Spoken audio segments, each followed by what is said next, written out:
মোহনলাল গ্রামের ধনী কৃষক ছিল। তার বউ গায়ত্রীর অসুখে সব জমি বেচে দিতে হয়েছিল।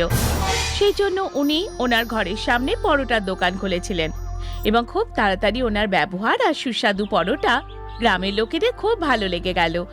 সুমিত্রা আর রাজু স্কুলের সামনে একটা পিৎজার দোকান হয়েছিল, যার প্রচার রেডিও, খবরের কাগজ, হ্যান্ডবিল আর পোস্টার লাগিয়ে তোড়জোড় করে করা হয়েছিল। ভাই, আমি কাল পিৎজা খেলাম, কি ভালো পিৎজা ছিল। আমি আর আমার বাবা কার পার্কিং এ পিৎজা অর্ডার করার পরে 1 ঘন্টা অপেক্ষা করেছি, তারপর আমরা পিৎজা পেয়েছি। আচ্ছা, এত ভালো খেতে পিৎজা? তা নাই তো কি, তোমাদের তো গার্ডরা ঢুকতেও দেবে না। ঢুকতে দেবে না কেন? আরে ওটা তোমাদের বাবার মতো তো ফুটপাতের পরোটার দোকান না, যে যে কেউ চলে যাবে।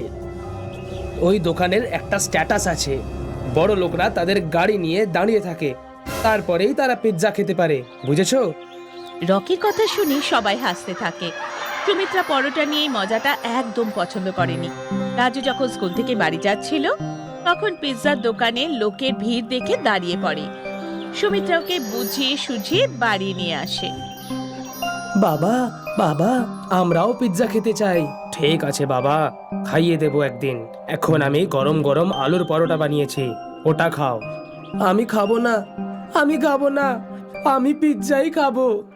দেখ রাজু, পিৎজার অনেক দাম, অত টাকা আমাদের কাছে নেই যে তোমাকে পিৎজা কিনে দেব, কিন্তু কথা দিচ্ছি যে একদিন তোমায় নিশ্চয়ই পিৎজা খাওয়াবো।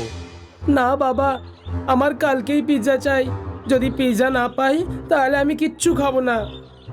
রাজু, জেদ করিস না, বাবা তো বলছে একদিন আমাদের পিৎজা খাওয়াতে নিয়ে যাবে। না দিদি, আমি কালকেই পিৎজা খাবো।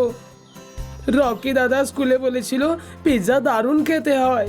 আরে রাজু, ও একজন ডাক্তারের ছেলে, ওদের কাছে অনেক টাকা। চল এখন খাবার খা। পরোটা খেয়ে বাচ্চারা ঘুমিয়ে পড়ে, কিন্তু মোহনলালের চোখে ঘুম ছিল না। উনি নিজের গরিব হয়ে যাওয়াটাকে অসহায়ভাবে দেখছিলেন, যে নিজের বাচ্চাদের একটু খাওয়ার চাহিদা মেটাতে পারছেন না। ওনার চোখে জল চলে এলো। ভাবতে ভাবতে জানি না কখন উনি ঘুমিয়ে পড়েছে। পরের দিন সকালে বাচ্চারা স্কুলে যায়। আজও পুরো স্কুলে পিৎজা নিয়ে কথা হচ্ছিল। বন্ধুরা, কাল আমার জন্মদিন, আর কাল সন্ধেবেলায় আমার তরফ থেকে সবার জন্য পিৎজা পার্টি করছি। কাল রবিবার, স্কুলে ছুটি আছে।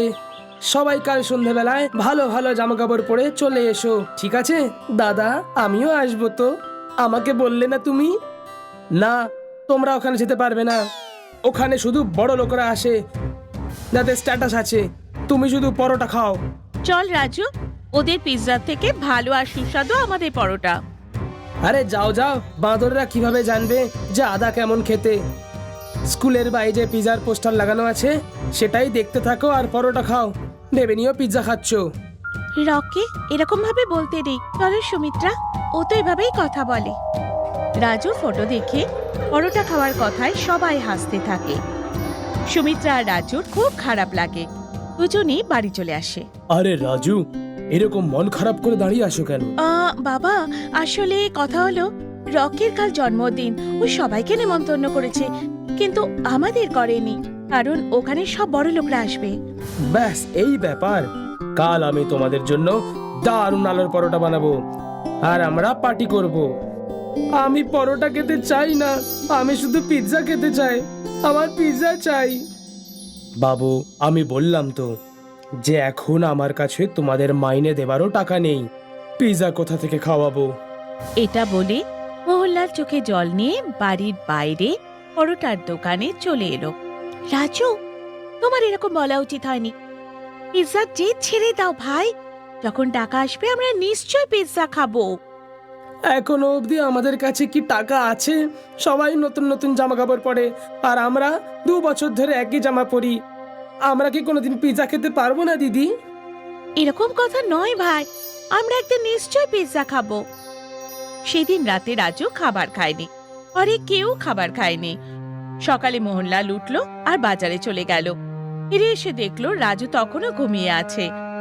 সুমিত্রার থেকে জানতে পারলো যে রাজু এখনো রেগে আছে, আজও খাবার খায়নি।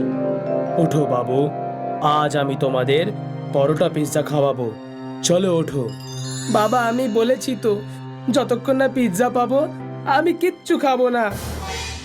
মোহনলাল পরোটার মধ্যে চিজ, ফ্রুটস আর স্যালাড দিয়ে পিৎজা বানায়, কিন্তু হাজার বোঝানোর পরেও রাজু খেতে চায় না। সুমিত্রাও অনেক চেষ্টা করে রাজুকে বানানো, কিন্তু পারেই না। আজ রাতেও সবাই না খেয়েই ঘুমিয়ে পড়ে। মাঝরাতে রাজুর খুব খিদে পায়। ও রান্নাঘরে গিয়ে রেখে দেওয়া পরোটা পিৎজা খেয়ে নেয়।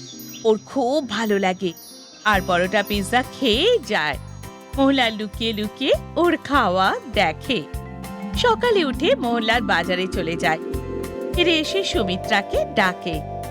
সুমিত্রা, ও সুমিত্রা, হ্যাঁ বাবা, আসছি। এই নে টাকা, আর স্কুল থেকে আসার সময় পিৎজা নিয়ে আসিস। বাবা, টাকা কোথা থেকে এলো? এসেছে কোথাও থেকে।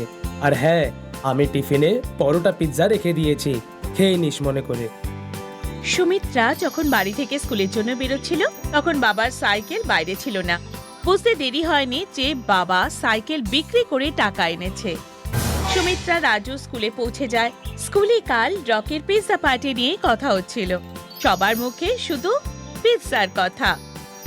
টিফিনে সুমিত্রা আর রাজু পরোটা পিৎজা খাচ্ছিল। ওখানে রীতা আসে। আরে, তোমরা এটা কি খাচ্ছ? এটা আমাদের বাবা বানিয়েছে, পরোটা পিৎজা। হ্যাঁ, এই স্পেশাল ডিশ বাবা বানিয়েছে।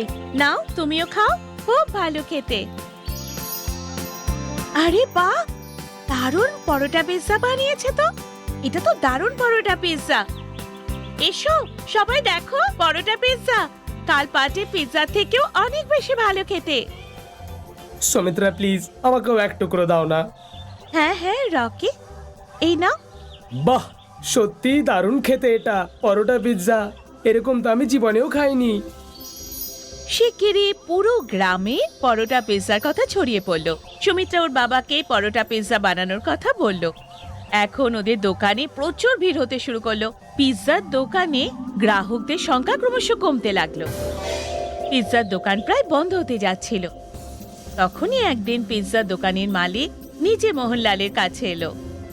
মোহনলাল বাবু, আপনার পরোটা পিৎজার খুব নাম শুনেছিলাম। আজ টেস্ট